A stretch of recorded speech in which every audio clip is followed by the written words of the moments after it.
Buonasera a tutti, a chi c'è, chi ci segue da casa. E quest'oggi vogliamo, con il canto grande in forza, dichiarare che il nostro Dio, nonostante le difficoltà, nonostante gli ostacoli del nemico, il nostro Dio è grande, è potente.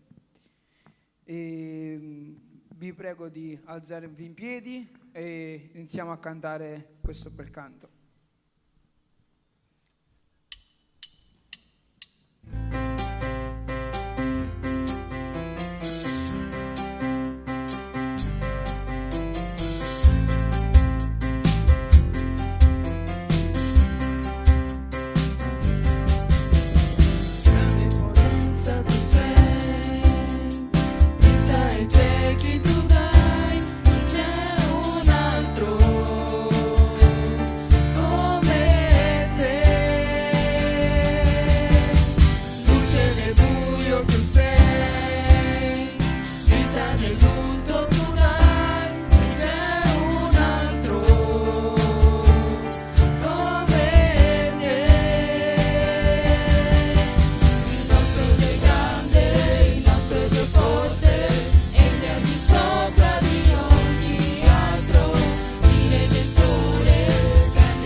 E siccome abbiamo dichiarato che Dio è grande, è forte, è potente, Lui è anche un nostro amico, è colui che ci sta sempre a fianco, è colui che, nonostante noi non lo cerchiamo, nonostante noi non lo calcoliamo, è sempre lì a tenderci la mano, è sempre lì nel momento del bisogno, è sempre lì nell'aspettare quando vogliamo correre a Lui.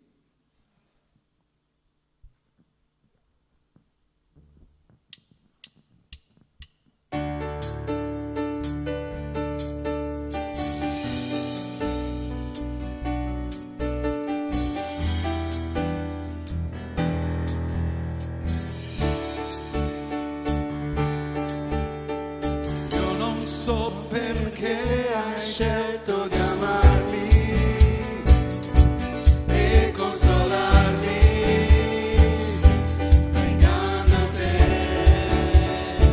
Ora so che tu mi stai pensando, mi stai amando, è stupendo.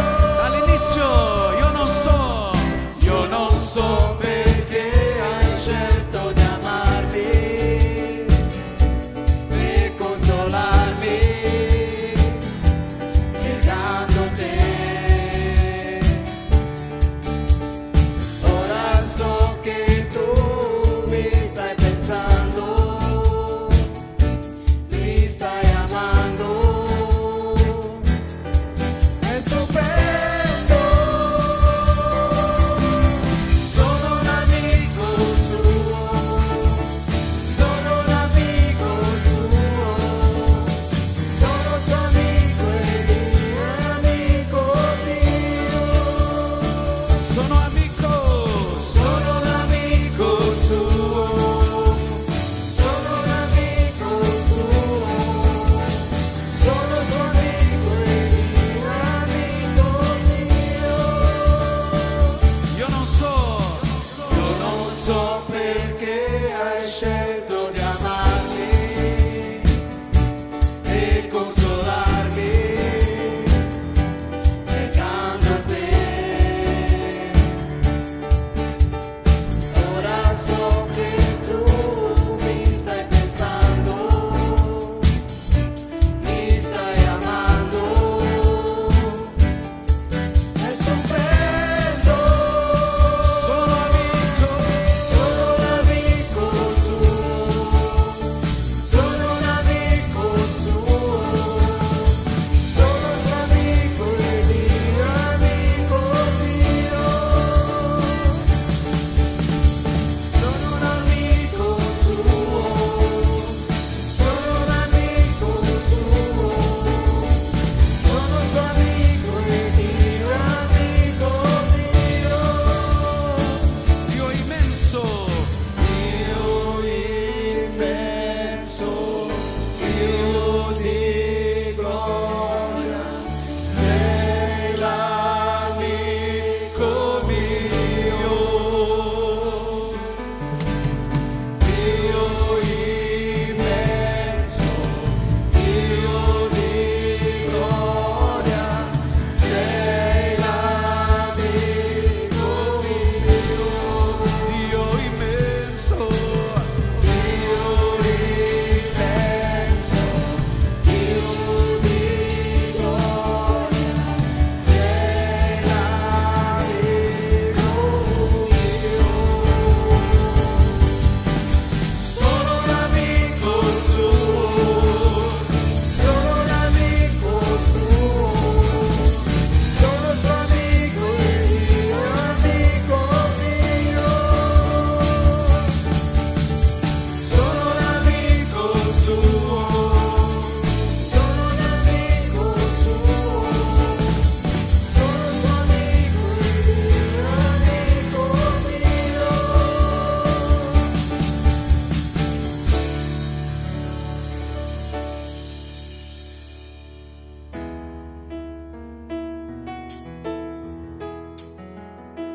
Questo canto in inglese si chiama Osanna, il song, è un nuovo canto e dice: gente di ogni nazione viene a lodare te, adoriamo il re dei re, risplenderà la gloria e ogni occhio ti vedrà e canterà Osanna.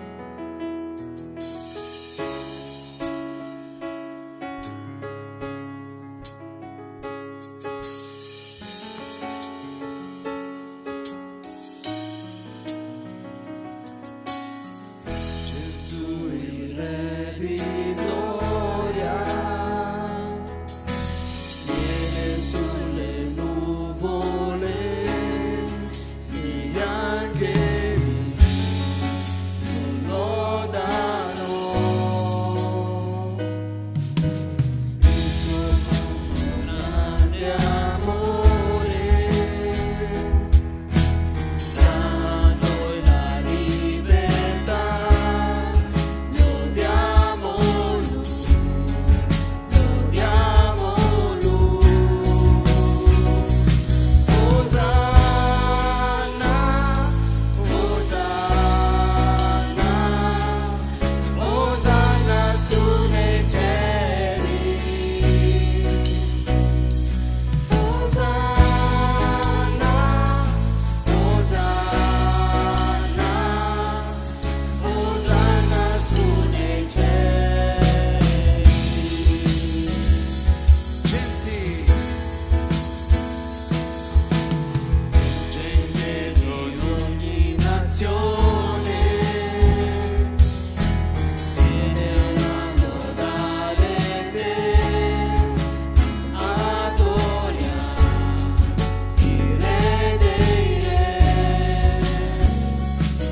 ringraziamo, ti benediciamo, Padre, per questo momento di lode.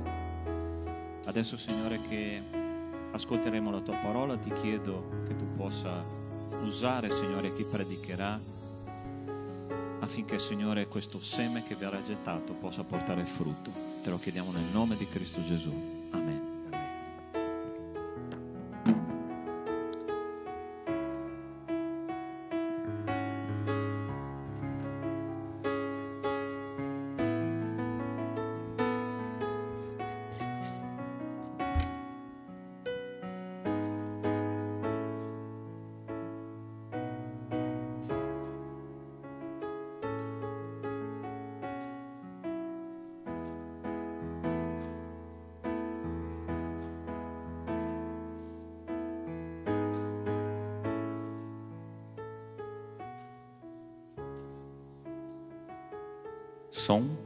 Ok, 1, 2, 3, prova. Buonasera a tutti.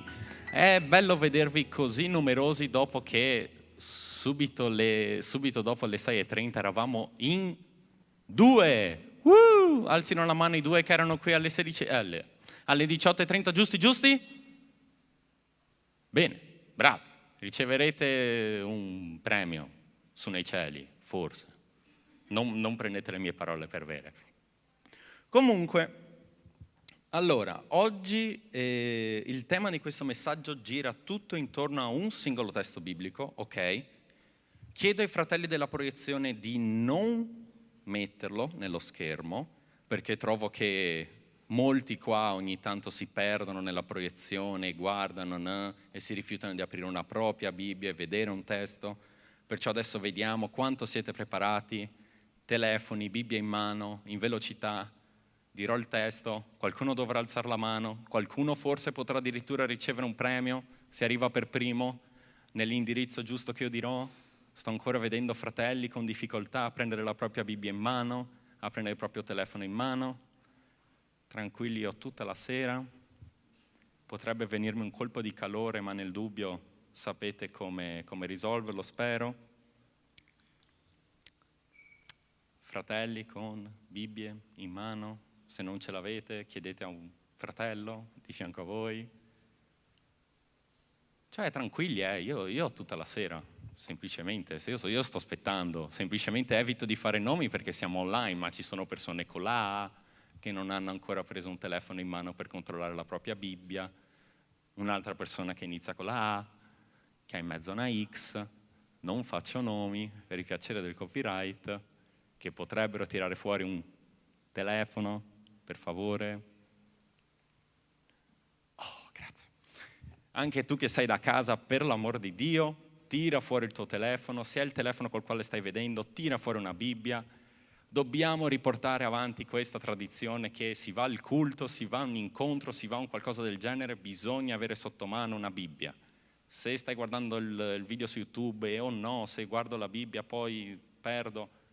Fratello, comprati una Bibbia di carta, sono sicuro che hai abbastanza risorse per farlo. Ma arriviamo, tutti pronti?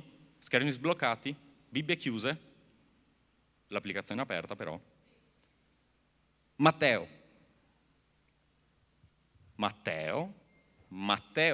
5, 21. Vai, Matteo 5, 21. Qualcuno alzi la mano, mamma mia che velocità, complimenti, forse dopo vi faremo addirittura un premio. Anzi, ve lo voglio dare fin da subito, un grosso applauso a chi l'ha già trovato, Matteo 5, 21. Grazie. Perciò ora voi mi seguirete, ok? Nelle vostre Bibbie, senza guardare il telone dietro, perché voi siete brave persone, intelligenti, è capace di seguire qualcuno che legge, giusto? Manca un po' di gioia. Comunque, Matteo 5, da 21 a 23. Voi avete udito che fu detto agli antichi, non uccidere, e chiunque avrà ucciso sarà sottoposto al tribunale. Ma io vi dico, chiunque s'adira contro suo fratello, senza alcun motivo, sarà sottoposto al tribunale, e chi avrà detto al suo fratello raca che nella mia traduzione specifica che vuol dire stupido praticamente, sarà sottoposto al sinedrio e chi gli avrà detto pazzo sarà condannato alla genna del fuoco. Se dunque tu stai per offrire la tua offerta sull'altare e quivi ti ricordi che il tuo fratello ha qualcosa contro di te, lascia quivi la tua offerta dinanzi all'altare, va prima a riconciliarci con tuo fratello. Ho letto un versetto in più, però spero mi abbiate preso al volo. E caspita, sono parole dure. Io mi sono sempre reputato un ottimo cristiano perché seguivo i 10 comandamenti, no? Li seguivo, non uccidere, facile, non rubare. Dipende dove metti la linea della definizione di rubare. Ma qui Gesù specifica che non puoi neanche sentire rabbia contro tuo fratello, una rabbia ingiustificata. Chiunque s'adira contro il suo fratello sarà sottoposto al tribunale. E non è un qualsiasi tribunale. Più avanti ancora ricalca al Sinedrio, che era la maggiore forza religiosa politica dell'epoca. Verrete giudicati come voi giudicate gli altri. È un concetto che abbiamo sentito più volte nel corso della Bibbia. Ma adesso voglio fare un bel gioco con voi. Se i fratelli della proiezione riescono a proiettare la prima slide dietro di me, che c'è già, ma siete fortissimi. Ok, tutti in piedi, dai, siete giovani, lo so. Questo giochino è molto semplice. Faccio una domanda e voi vi spostate dalla parte del sì, ok, da questa parte della chiesa, da parte del no, non sono d'accordo, non sono io, non mi ritrovo con quello che ho appena detto, eccetera, da questa parte della chiesa. E la navata centrale, perché sì, chiunque stia seguendo a casa e non ha mai visto la nostra chiesa, abbiamo il lusso di avere una navata centrale, perciò vi prego di venire a vederla. E la navata centrale è per i benedetti che non hanno deciso o comunque si sono astenuti.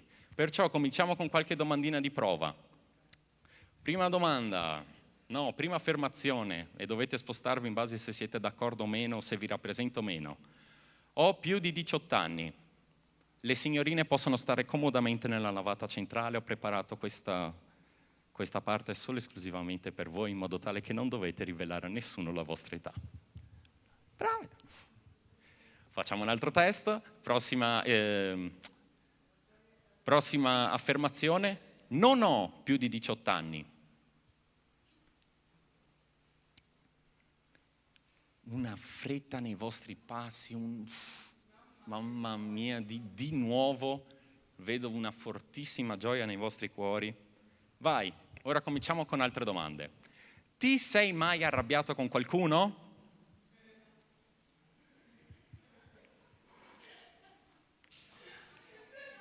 Guardando l'unica sorella che è rimasta dalla parte del no, la giudichiamo nei nostri cuori. No, a parte gli scherzi. Ok, ti sei mai arrabbiato con un amico? Poco movimento nelle nostre chiese. Ti sei mai arrabbiato con un familiare? Con una persona della tua famiglia?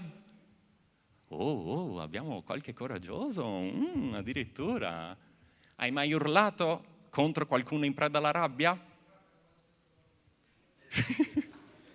E la sorella appena ritornata. Faccio questi giochi, giusto per sottolineare, è perché avete una memoria incredibilmente corta e ve la dimostrerò in meno di 2 domande. L'affermazione è: mi ricordo qual è stato il messaggio del sabato scorso. E già cominciamo a vedere persone che girano, che cominciano ad aver dubbi, che cominciano a ricontrollare la propria memoria e sono tipo...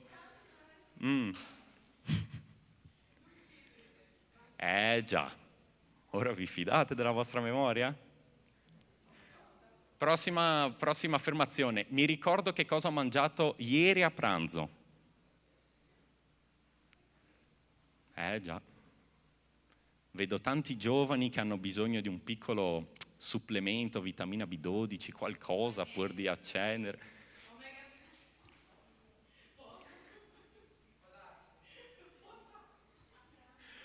Per rispondervi e per non fare brutta figura, scorso sabato in verità non c'è stato nessun messaggio da parte di un giovane, c'è stato qualche vecchietto che ha portato un messaggio, non farò nomi, Ma sabato, prima ancora, c'era Emanuele qui. In quanti si ricordano di che cosa ha parlato Emanuele?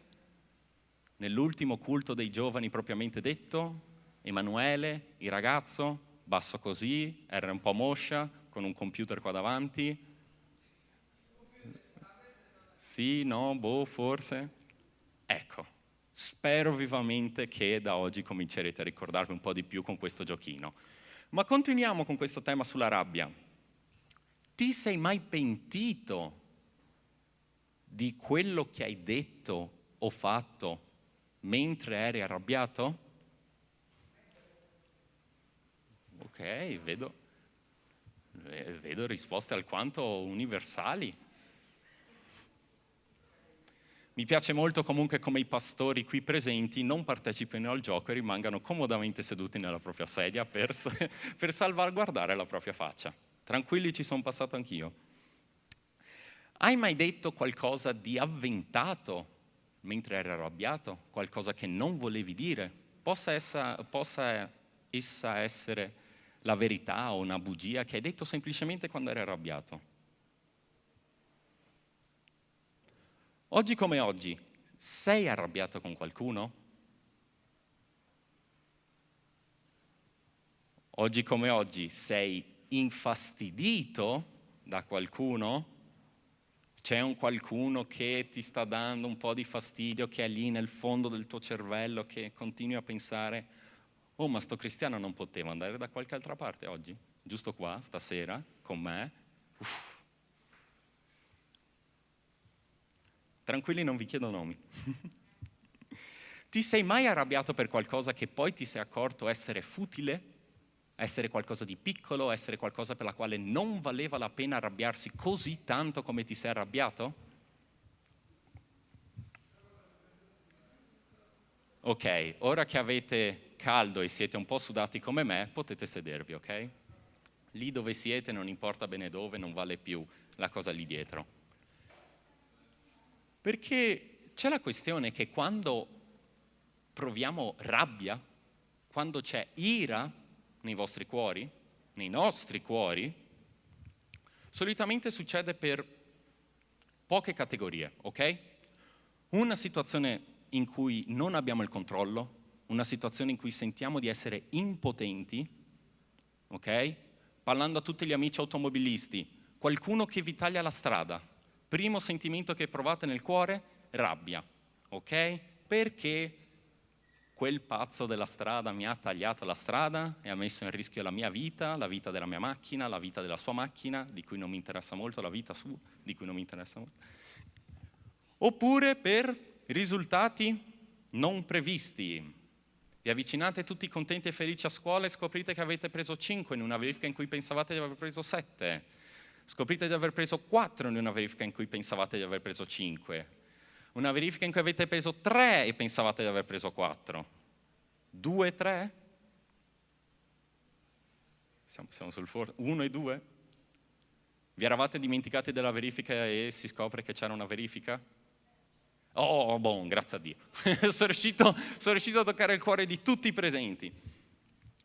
Comunque, quando ci sono queste situazioni impreviste, improvvise, senza nessun preavviso e fuori dai nostri calcoli, di solito agiamo con azioni e parole incontrollate, ok? Che possono essere insulti, ok? Per chi soffre di rabbia automobilistica, credo dovremmo creare un gruppo qua, guidatori arrabbiati anonimi, perché ho già sentito persone che qui in chiesa sono delle sante, sono perfette agli occhi di Dio, i frutti dello Spirito traboccano in loro, e appena un pedone si butta in mezzo alla strada cominciano a tirare fuori di quelle parole, in quei dialetti, che grazie a Dio metà non le conosco. Ed è interessante il fatto che se andiamo avanti in quei versetti, spero che abbiate ancora le vostre Bibbie, le vostre app aperte, ma se non ci sono, amen, tranquilli, arrivo io.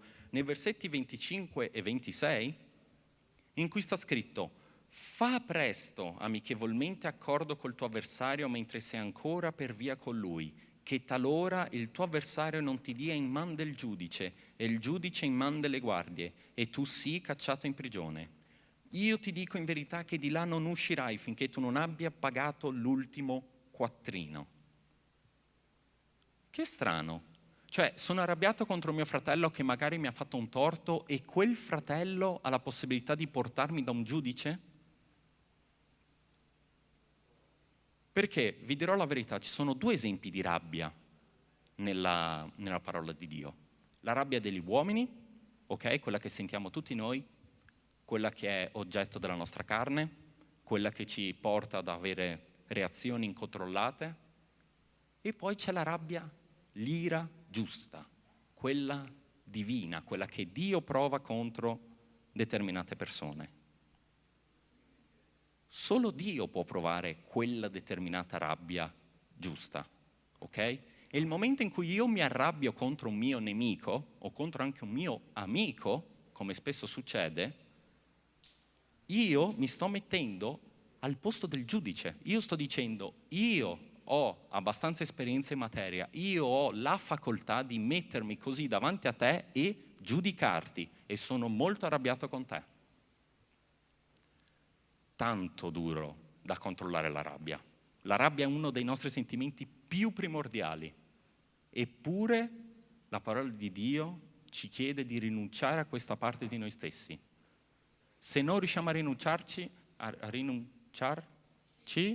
sì, credo, un po' di caldo per la testa, ci chiede subito, fa presto amichevolmente accordo col tuo avversario, mentre sei ancora per via con lui. Velocemente corri dal tuo fratello, fai pace con lui finché sei in tempo. Caspita, non sapevo ci fosse una deadline per sentire la rabbia. Perché vi confesso, anch'io ho già sentito rabbia contro persone, rabbia istantanea, rabbia prolungata nel tempo, quella rabbia che rimane lì nel cuore contro una determinata persona, un determinato fratello, un determinato membro familiare. E aspetti soltanto che lui inciampi, aspetti soltanto che lui faccia qualcosa di torto, oppure che lui possa chiedere il tuo aiuto e lì gli dirai, ti ricordi di quella volta che... Se il membro femminile presente qui in questa assemblea oggi si riconosce in queste parole, vi dico che ricordarvi di mali soppressi e di torti ricevuti indietro negli anni è rabbia repressa. Ok?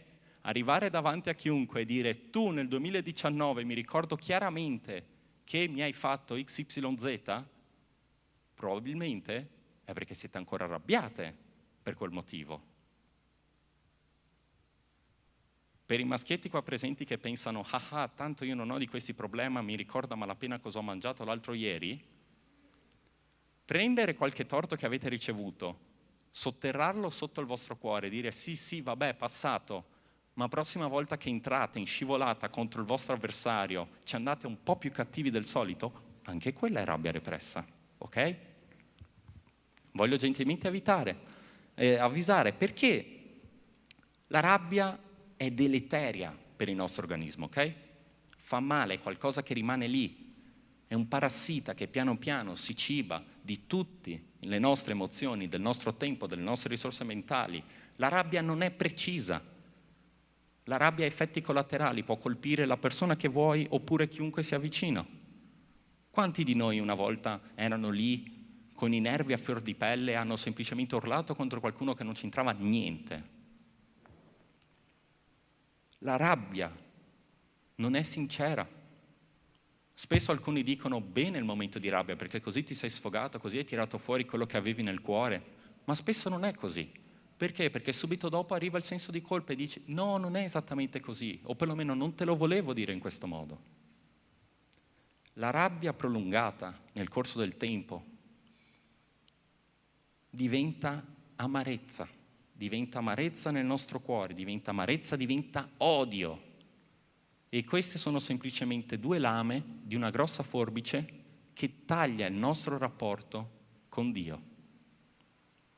La rabbia della carne è qualcosa che ci separa da Dio. Portatevi a casa questo messaggio, so che avete la memoria molto molto corta. La rabbia mi separa da Dio, ok? Perché in verità vi dico che la rabbia è un sintomo, è un segnale di debolezza. Tu stai lasciando che fattori esterni ti cambino, fattori esterni influiscano su di te e principalmente sul tuo rapporto con Dio. Questo è più o meno la definizione di una persona debole, di una persona che si lascia portare dal vento, dalle correnti. Ah, oggi è una buona giornata, bene, domani è una cattiva giornata, ah, male, invoco il Signore contro quella persona. Ah, Gesù, non vuoi che quella città che non ci ha accettati, facciamo cadere fuoco dal cielo contro quella città? Oppure è una brutta giornata e bam, e improvvisamente stai urlando contro tuo fratello per nessun motivo in particolare, semplicemente perché era arrabbiato. Ti stai lasciando trasportare, così come se tu non valessi niente, come se tu fossi un singolo pezzettino di legno lungo il Piave. Che poraccio secco com'è sto pezzettino di legno tocca i sassi.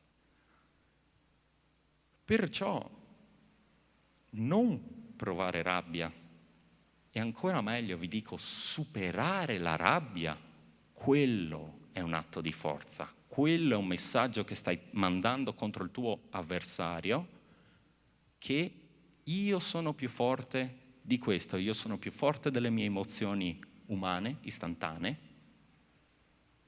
io non lascerò che tu mi separi dal Signore, non lascerò che tu influisca negativamente nel mio rapporto con il Signore, non lascerò spazio dentro il mio cervello, dentro il mio cuore per te. Semplicemente non lo meriti. Piuttosto riempirò il mio cuore, riempirò la mia testa di cose positive, delle persone che amo, delle cose preziose che quelle persone hanno fatto per me. Non lascerò che la rabbia rimanga lì, ad occupare spazio inutile, a infettarmi poco a poco e a distruggere il mio rapporto con Dio. Prima ho parlato di 2 tipi di rabbia, no? La rabbia quella umana, quella ingiusta, quella nel quale noi ci sentiamo giudici, nella quale noi vogliamo metterci al posto di Dio e vendicarci e tirare su parole e fare magari qualche azione che può mettere a rischio, a repentaglio la nostra vita, il nostro essere o qualsiasi altra cosa. Perché sempre pensando al giochino di prima, non serve che adesso vi alzate, ma quante volte avete fatto un acquisto impulsivo a causa della rabbia? Quante volte avete maledetto qualcuno a causa della rabbia? Insultato qualcuno a causa della rabbia? Avete fatto qualcosa di stupido per causa della rabbia? Sempre nel club degli automobilisti arrabbiati anonimi, mai visto uno che vi tagliava la strada e come risposta avete accelerato di colpo e l'avete superato per dimostrargli chi comanda e gli avete magari tagliato la strada? Perché così, sai come io mi sono sentito, sai cosa si prova adesso. Non fai tanto il duro quando adesso accelero il tuo fianco e metto a repentaglio la mia vita, la vita della mia macchina, la vita di tutti i miei passeggeri, solo per il puro gusto di mandarti un messaggio. Che magari quello manco lo riceve perché se ti ha tagliato la strada prima è probabile che la sua testa sia un po' vuota. Ma non possiamo farci comandare da questi sentimenti, soprattutto nel lungo periodo. Perciò oggi ti imploro, se senti questo sentimento negativo contro qualcuno, è ora di cominciare a lavorare per sbarazzartene, perché quel sentimento non fa bene a te, non fa bene a quella persona. Quando io comincio a provare rabbia e amarezza verso qualcuno, chi è che soffre?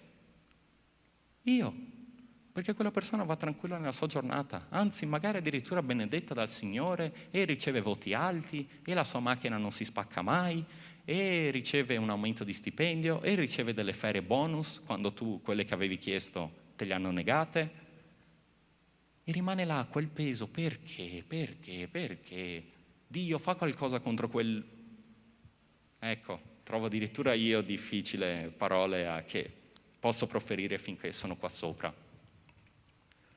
E nelle rarissime situazioni che reputi giuste, che reputi di aver ricevuto un torto e vuoi arrivare davanti a un giudice, ok?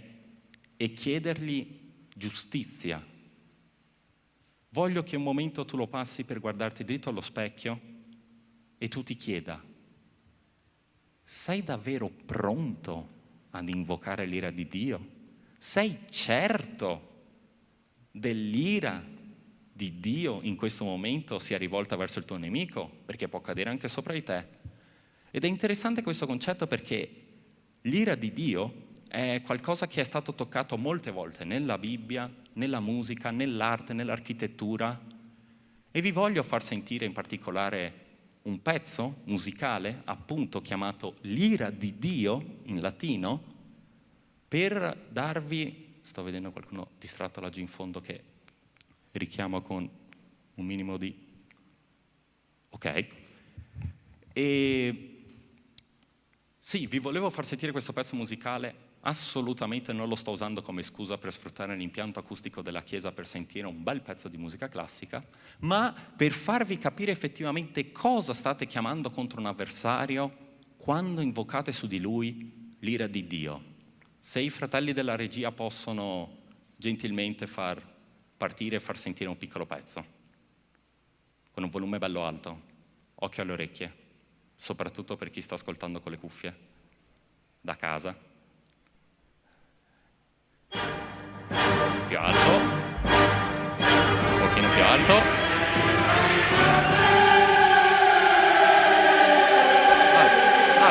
Alza.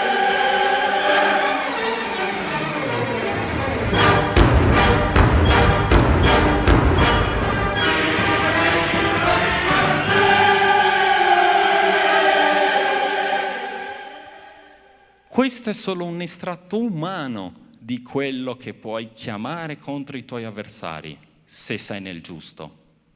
Perciò ripeto, guardati davanti allo specchio e chiediti: sono arrabbiato con qualcuno? Ho questa amarezza, questa rabbia, questo sentimento negativo contro qualcuno in questo momento? Se sì, è giustificato? Perché vi dico, camminare in mezzo alla strada e sentire qualcuno che bestemmia il nome del nostro Signore, è normale arrabbiarsi, è qualcosa che ci teniamo, è qualcosa che abbiamo vicino al cuore. In un certo senso è anche giusto arrabbiarsi. Agire su quella rabbia e scassarlo di botte? No, perché in quel momento diventi giudice. Ma se riesci in quel momento a chiedere a Dio, per favore, o perdonalo, o comunque giudicalo come tu sai, lì avete sconfitto la rabbia, complimenti, siete passati avanti, ok? Il classico, fanno la battuta, ma la mamma non si tocca. Perché? Perché arriva lì, nel profondo, qualcosa che avete caro dentro il vostro cuore. E indovinate? Avversari lo sanno benissimo che cosa avete chiaro nel vostro cuore, perciò cominciano con le battute sulla mamma, con la battuta contro la vostra fede, con le battute contro questo, contro quello. E lì sale la rabbia, sale forte. Sì, già qualche volta essermi guardato in giro e aver pensato, testimoni non ce ne sono. Se lo colpisco abbastanza forte probabilmente neanche si ricorderà della mia faccia. 2 di notte, ho i cani qua con me, questo sta bestemmiando in mezzo al campo. Vuoi mettere che avrò conseguenze negative per questo? Sono pensieri umani che passano, al quale però noi dobbiamo dire no, dobbiamo resistere, perché sono sempre sentimenti che ci allontanano da Dio. E con questa voglia, questo fremito di voler fare giustizia al posto di Dio, ci allontaniamo ancora di più da Lui. Perciò quando sentite rabbia, per qualsiasi motivo, e specifichiamo, 99 volte su 100 è roba umana, 1 volta su 100 è roba giusta, ok? Più o meno queste sono le probabilità. Focalizzatevi su voi stessi, respirate a fondo e cominciate a lavorare su questa rabbia, ok? Il tempo può sconfiggere la rabbia, il solo uscire velocemente dalla situazione che mi ha provocato rabbia può risolverla. Ma se sentite di averla ancora lì, nel fondo del vostro cuore, è ora di lavorarci su, perché non è una bella sensazione. Soprattutto se quella rabbia è rivolta verso il Signore. Perché, Signore, non ho ricevuto quello che ho chiesto? Dove sono le tue promesse in un momento come questo? Perché sono io qui a soffrire? Quello è un brutto tipo di rabbia. È giustificata? Beh, un po' tutta la rabbia lo è. Tutti noi possiamo trovare una giustificazione per la nostra rabbia. Però è il momento di mettersi davanti a uno specchio e di chiedersi: sono forse io il giudice? Sono forse io degno di invocare giù l'ira di Dio contro i miei nemici? O contro anche i miei amici? Perché sono soprattutto gli amici a far arrabbiare a volte. Amici, parenti, conoscenti. Perché il tradimento non arriva mai da un nemico. La coltellata alle spalle non arriva mai da qualcuno che te lo aspetti. E lì senti tanta rabbia, tanta voglia di vendetta, tanta voglia di sbattere in faccia a questa persona il torto che quella persona ti ha fatto. Eppure Gesù ci chiede: finché sei in tempo, corri, fa presto, veloce, su, vai dal tuo fratello e mettetevi in pace. Il più velocemente possibile, finché sei in tempo. Perché arriverà un giorno in cui non glielo potrai più chiedere quella scusa. Arriverà il giorno in cui non gli potrai più dire: guarda, quella volta quella parola mi ha ferito. Per 1000 motivi. Può essere perché quella persona si trasferisce lontano, può essere perché quella persona non c'è più, può essere per via di un giorno del giudizio che arriva in cui veramente si riverserà l'ira del Signore che fa da tanto tema nei famosi Dies Irae che avete già sentito, di Verdi, Mozart, eccetera, eccetera. Perciò preghiamo adesso per ricordarci, perché vedo che qui uno dei problemi principali è la memoria, quindi se riuscite ad uscire da qui con un messaggio chiaro in mente, vi prego, portatevi a casa questo testo, ok? Matteo 5, da 21 a 26, scrivetelo sulla mano, fate un nodo al fazzoletto, quello che preferite. Non arrabbiarti. Se sei arrabbiato, va e fa pace, il prima possibile. La rabbia distrugge il mio rapporto con il Signore, non con quello che ha fatto torto il Signore, no, la mia rabbia distrugge il mio rapporto con il Signore. Ok? Preghiamo per concludere. Ti ringraziamo, Padre, per quello che fai per noi ogni giorno. Ti ringraziamo per la tua protezione, ti ringraziamo per le tue benedizioni e ti ringraziamo anche per le difficoltà che ci mandi contro, perché sappiamo che sono sempre difficoltà mirate a farci crescere. Perciò ti prego, Padre, di aiutarci a ricordare le tue parole, aiutarci a portarle in pratica nella nostra vita. Ti prego, Padre, aiutaci, sostienici nei momenti in cui perdiamo il controllo, nei momenti in cui non ci vediamo più, nei momenti in cui vorremmo soltanto vendicarci e prendere il tuo posto. Ti prego, Padre, ricordaci di quel che siamo e sii lo specchio nel quale possiamo guardare per realizzare che cosa stiamo facendo. Inoltre ti supplico, Padre, di darci pace nei nostri cuori, di aiutarci ad eliminare quella rabbia repressa che abbiamo, aiutarci a eliminare quei ricordi fastidiosi di torti che abbiamo ricevuto e dai quali non abbiamo mai risolto. Ti prego, Padre, aiutaci a far pace con i nostri fratelli, dacci la calma, dacci la sapienza, la saggezza di parlare con un fratello che ci ha fatto del male o un nemico. Ti supplico, Padre, anche di darci l'opportunità di incontrare queste persone e di poter risolvere al più presto, finché siamo in tempo. Ti chiediamo perdono per quelle volte che ci siamo arrabbiati, per quelle volte che abbiamo invocato il tuo nome inutilmente, per quella volta che abbiamo deciso di essere giudici e abbiamo voluto vendicarci, abbiamo voluto restituire il torto. Perdonaci, Padre, per questo. Tutto questo noi ti chiediamo in nome di Gesù. Amen. Ora, non so se deve essere presente nella live gli annunci, dalla regia mi dicono che continuo con gli annunci, sì, no, boh, forse. Abbiamo voti favorevoli? Voti contrari? Astenuti? Ok, io continuo a parlare, casomai mi taglieranno all'improvviso. Tu che sei da casa, se mi tagliano all'improvviso, buonasera e che Dio ti benedica. Se invece non sono stato tagliato all'improvviso, avvisi, annunci. È con molto piacere che vi comunico che abbiamo raccolto... Arriva.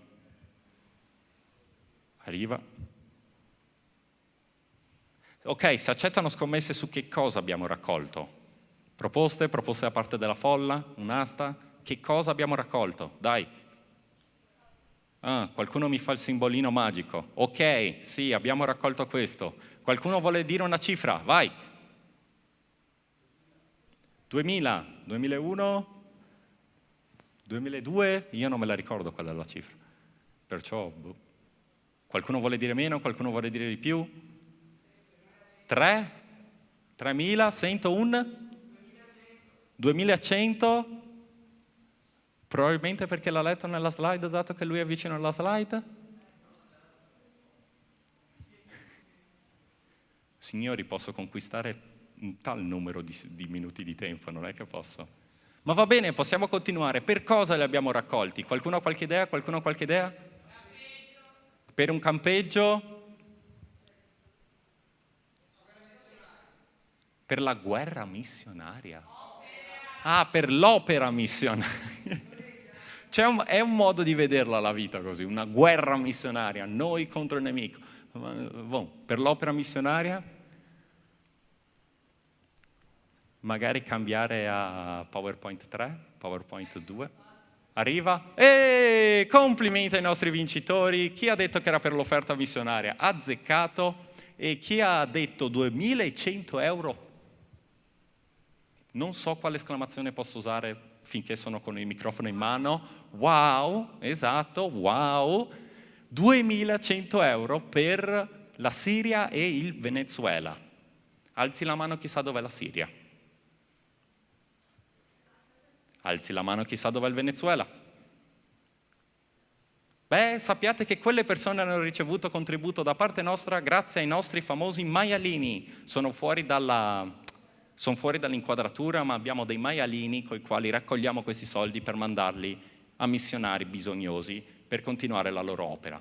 Perciò, detto questo, se non mi hanno ancora tagliato, perché ormai io qua sto morendo, saluto tutti i presenti, tutti gli assenti, i favorevoli, contrari, astenuti. Mi stanno chiamando per qualcosa, o no, o continuo?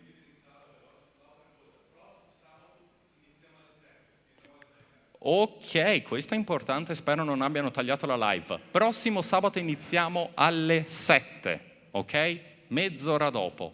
Poi mettetevi d'accordo chi ha impegni prima, chi ha impegni dopo per capire come spostarsi e quant'altro, ma alle 7, a partire da sabato 8 luglio? 9 luglio, ed è quel giorno, iniziamo alle 7. Saluti a tutti e che Dio vi benedica.